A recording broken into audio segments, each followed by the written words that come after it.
Welcome to the Jessica Koulianos Podcast. Hey guys, welcome to the podcast. I have one of my favorite people in the world with me right now, Lorisa Miller. Her and her husband lead Upperroom, which is just a house that has blessed not only us here at Jesus Image, but it's blessed the world. And I admire Lo. I call her Lo, but her name is Lorisa. But I admire Lo for so many reasons. But I think what I love the very most about you, outside of the way that you love and honor Jesus so beautifully, is just how real you are, what an amazing wife you are, what an amazing friend you are, and what a great mom you are. And I want to kind of dig into a lot of things today because I feel like you and I have a lot of things in common that we can relate to with one another. Well, number one, that both of our husbands are absolute golf junkies. Named Michael. Both named Michael. That's very true. Yeah. But just even the holy responsibility, Lo, on your life for carrying a movement that is touching the world, that has so much going on, a church, a school, events, all of that. But just how you stay grounded, number one, in your walk with Jesus, but also as a mom and as a wife. So can we just start even with that? Like, just talk to me for a second, and I'm sure we'll have a lot of back and forth just from this alone, but how do you balance it all? I don't think I do balance it all. I think, man, thank you for saying all that. But I draw so much strength from knowing who you are, where you are, and what you're doing. But I think, I don't know about you, but I don't think I do balance it because I want to love the Lord first, you know, with all that I have.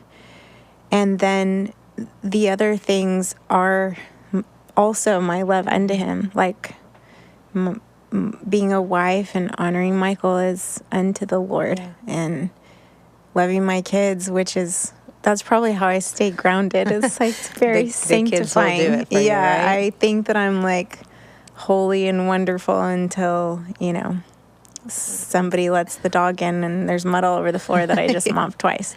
So I think I would say that I think it's just Jesus first, and then he gets to decide and determine what I do with my energy and my time and my resources as I feel led by him, you know. But I feel, we both grew up in ministry, vastly different experiences, but I think I really still don't want ministry to be Lord of my life or family. I wanted the Lord to be Lord. And I had that confused, you know, as a child.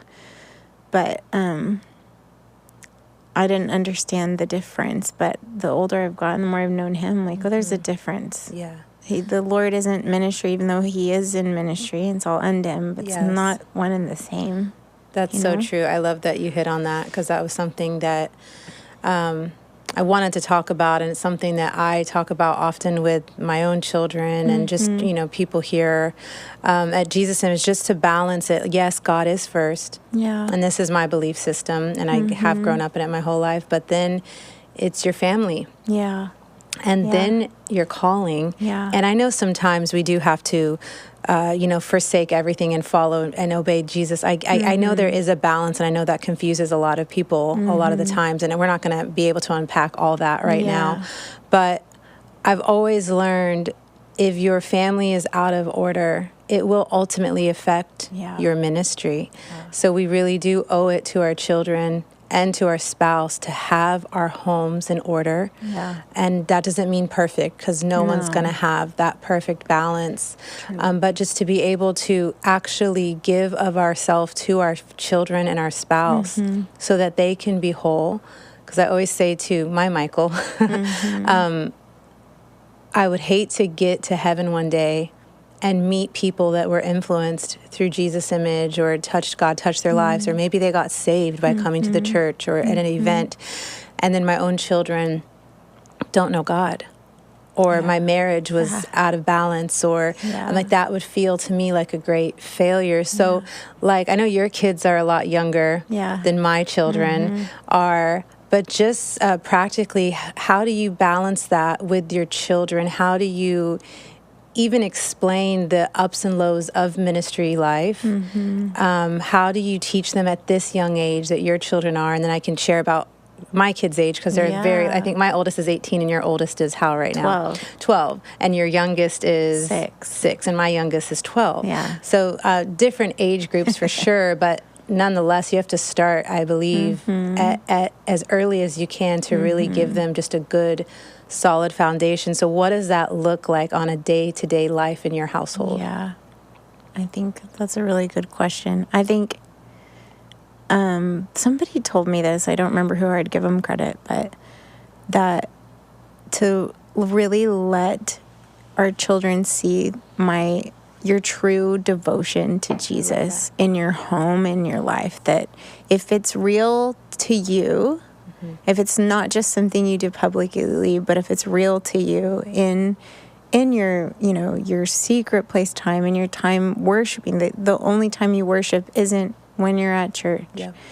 And your time, like, to honor your husband, to love your children, if they see your devotion to Jesus at home, that will then provoke them. That's like, oh, this is real. This isn't, because children will do as you do, not as you say. It's true. And so I think that that's it for me, is that they would see that he's real in our home. Yes. He's real. Like, he's everything to us, not just when I'm doing a podcast. Yeah. He's everything, I'm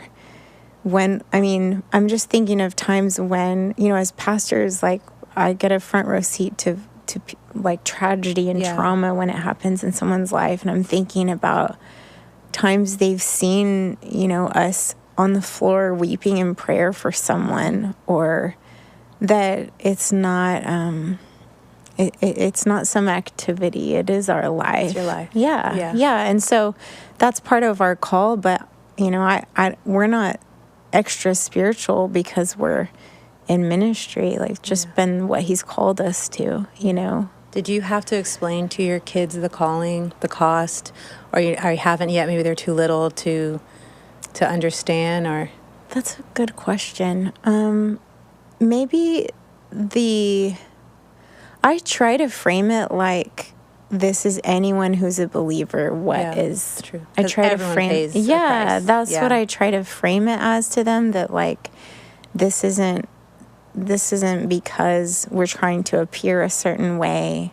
You're not allowed to do these things, or we can't do that because. Yeah. But because we love the Lord first, and so these are our choices, or these are the things we have to do. That's good. I don't know. Yeah, what about you with your older kids? They're probably much more aware than my mine kids are pretty aware, I will say. And I think because I grew up in ministry, in big ministry, really, there was a lot of things I saw my parents do right, and there was a lot of things I saw my parents do wrong. And they know this. We've talked about this. And something that I wish that my parents did a little better with me that I do with my kids now is I know they're going to see the lows of ministry. I know they're going to see the heartaches, the mean people. I mean, they're not stupid, you know, so I know they're going to see that, but I wanted to make sure that I didn't leave things as a mystery. Because I think sometimes, and this could really apply to someone that's in leadership or not,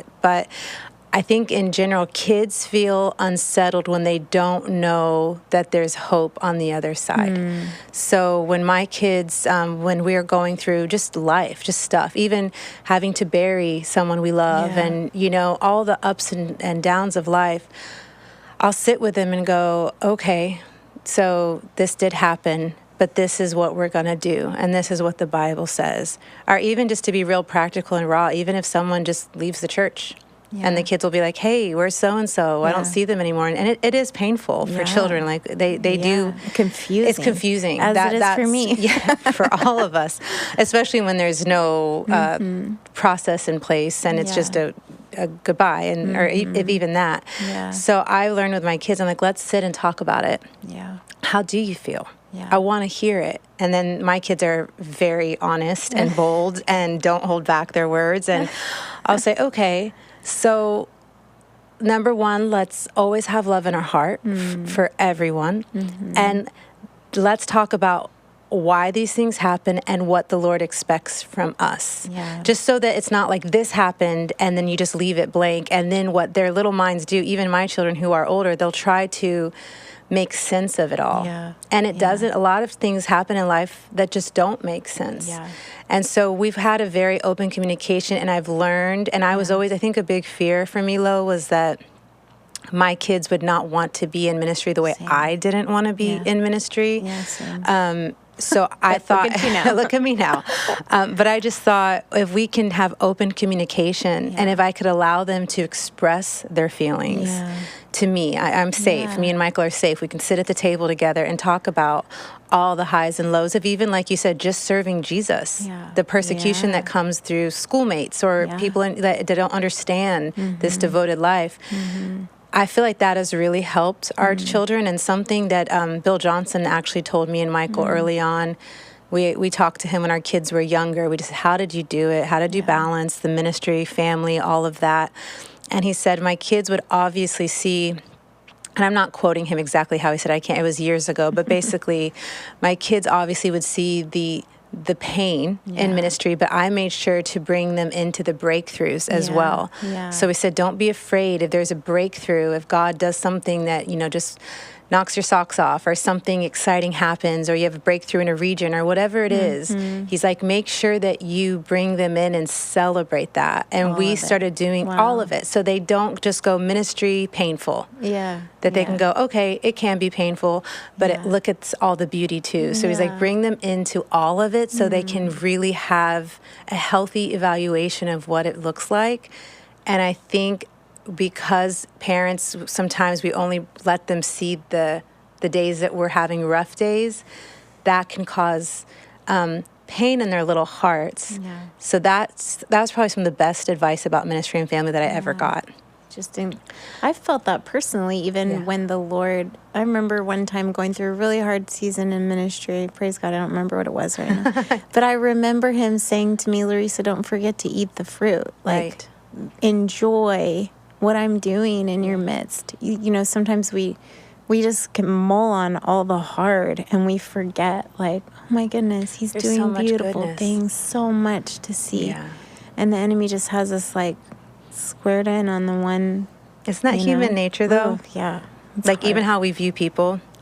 That's true. They can do 90% of things well, and they miss it with a few things, and that's what we remember for whatever reason. That's true. So how do you, and I know your kids, and I think they're just a wonderful, I remember going recently to the end of the year event at Upperroom, and your little girls were just sitting at the front worshiping. Like, did you ever train them to do that, or is that something they just caught naturally? I'm just crying because it's like a dream. I like, like when you love the Lord, it's all you want. Your Nothing kids, like it. To love him and know his love. So I think, I don't know that I trained them, but I do know that I intentionally put them in environments where his presence was there.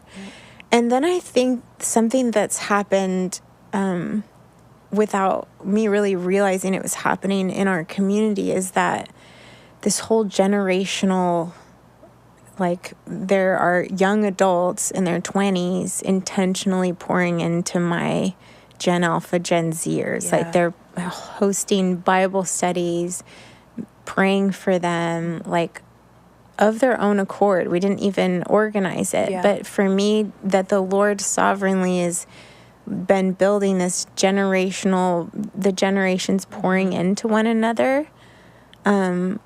I've seen, wow, this isn't just mine and Michael's influence on our children, but it's a community, a family that God has built in our midst that has impacted my children. Because now at this point, I feel like I'm entering into a phase of parenting where other people are influencing my children more than me now, my older ones.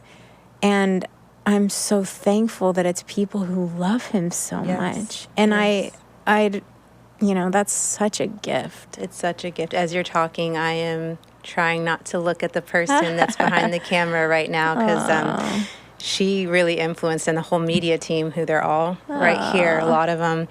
I always prayed that my kids would want to come to church and that they wouldn't feel like, and to be honest with you, they didn't have a choice. Like they were coming regardless.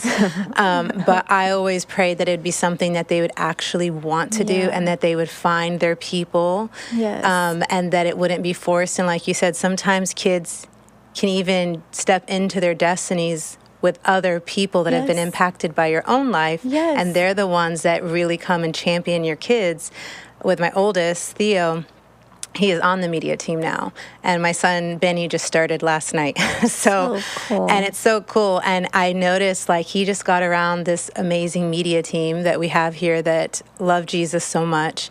And they just kind of took him on, and he found his people at the church. And now he wants to come all the time. Like he just wants to be serving at the local church, coming to church, connecting with people, sitting with his friends at church, all of these things. And I was like, Lord, you did it. But like what you mentioned, it wasn't even anything forced. It just happened organically, but it was people that really just had a love, number one, for Jesus, but honored being a part of a house. And the kids just caught it. And that's why I think, Lo, it's so important. And I always tell people this when they ask me, to keep your kids in church, even if you have to drag them there. And I know that's not popular in this generation. I'll just speak for myself. Like, I stopped going to church in my high school years because I just didn't like it anymore. And I think because my parents were just exhausted and felt bad for me that so many people were like, you're the example and you're disappointing me and my kid's supposed to look up to you, all the stuff, the pressures that we put on pastors' kids sometimes. I finally told my dad, I'm like, I'm done and I'm not coming to church anymore. And it broke his heart, but I don't think he knew what to do with me. I was so headstrong at that age. And then my two sisters never left youth group. That didn't mean they didn't have their ups and downs, but they did stay planted when I ran out of the church. And I look at the difference in our life, like how I went down a very dark path and how my sisters, again, not perfect, but didn't get nearly as crazy as I got.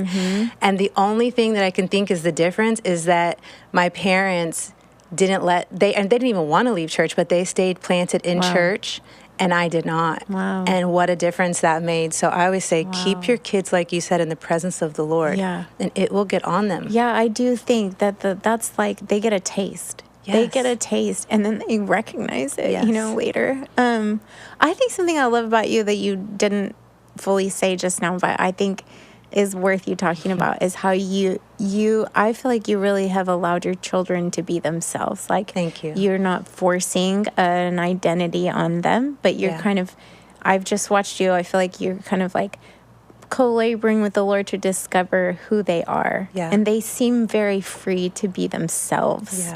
And I think being, in a ministry family or like feeling like you have to fit in a box or whatever, can be the pressure that pushes, kids away. But I think that's exactly what it does. It pushes kids away. And thank God, I feel like the body of Christ as a whole has been a lot more open to seeing people where they are in their mess. Now, in the 90s and the 80s, it was just a different day where I feel like when people had issues, even leaders, they weren't allowed to talk about it because it was so taboo back then. And again, I can't speak for all churches, but I know the churches that I was around growing up, it was very much like always look together, always got to have a smile on your face, come on the stage and let's show you off and just look like everything's perfect. And that was really hard for me as a kid because I was like, I don't feel like everything's perfect. I actually feel like I want to punch someone in the face right now. But you felt like you had to play a role. And I think there was a pressure that we put on ourselves that we had to look apart, and if we didn't look this part, that we wouldn't be valued or honored as leaders. And I love that God is doing a new thing, that there's a new wineskin where people can actually go, yeah, I'm having a bad day and I need prayer and I'm not doing okay today. And guess what? That's all right. I'm human. Yeah. And I know that I need Jesus. Let Jesus be perfect. Yeah, let Jesus be the thing that carries me through, not my own strength. But I promised myself I would never do that to my kids. But I've been telling my kids since they could read, you need to go read the Bible in your room, pray and worship alone, give God your time. And I feel like that's given them confidence to be themselves. I remember my mom made us, she said, you don't have to go to where I'm going to church, but you have to go to a church that like loves Jesus and believes in the Bible. If you're going to live under my roof, you're going to go to church somewhere. That was a rule in our house. But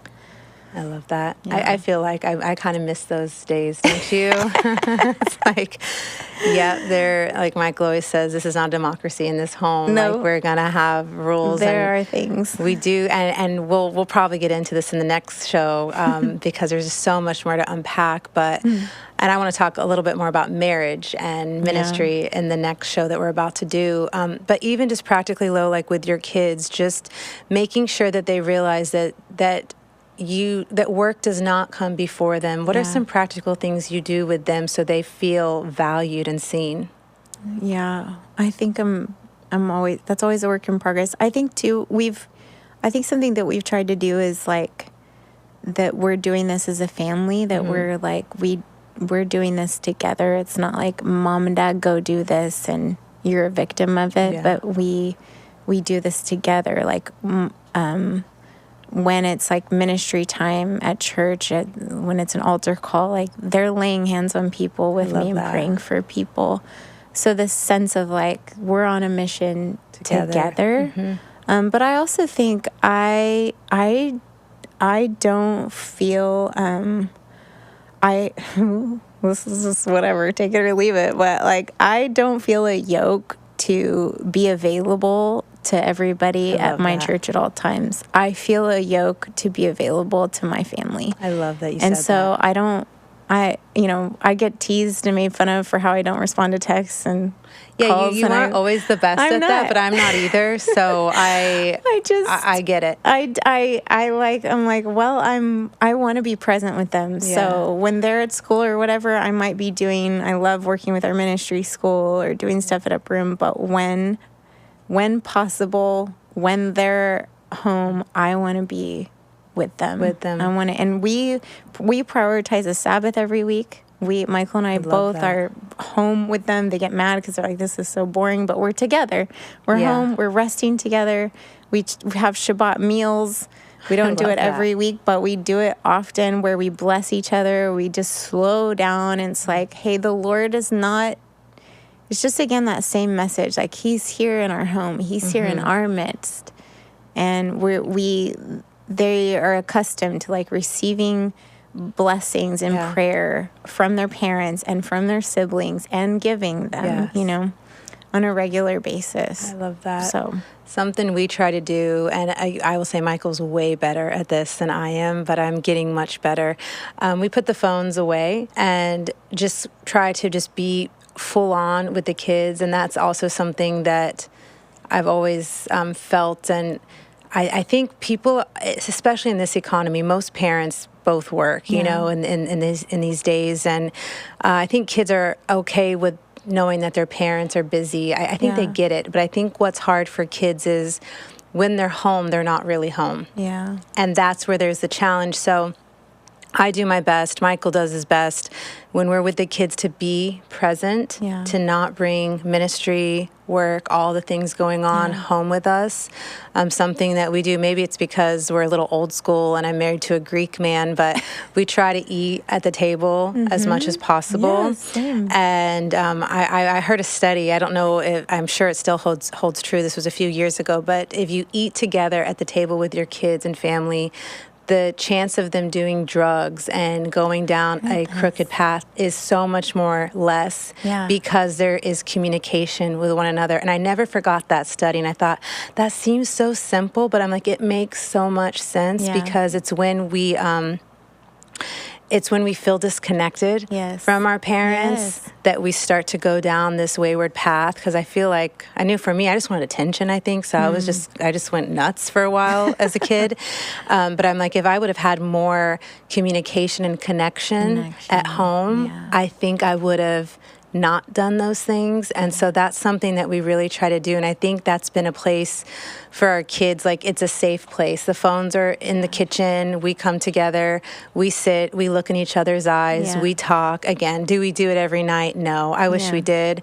But we do it throughout the week. And I've seen just something so simple really bring us together and really help our family stay grounded so that we can do all the other things. Because if that's not solid, then everything else built on that. If God is not the center, and then family thriving, and then everything else is just going to fall apart. So just some practical things we did. Well, well, we're going to say goodbye for this podcast, but we're going to be back with Lo for part 2. We're going to keep talking about this stuff and hit on marriage a little bit too. Sweet. So we'll see you next time. Thank you so much for listening to the Jessica Koulianos Podcast. If you enjoyed this episode, you can find more resources at jessicakoulianos.com. You can also join us in person or online every Sunday at Jesus Image Church. For more information on Jesus School, local and nationwide events hosted by Jesus Image, and resources, visit us at jesusimage.tv.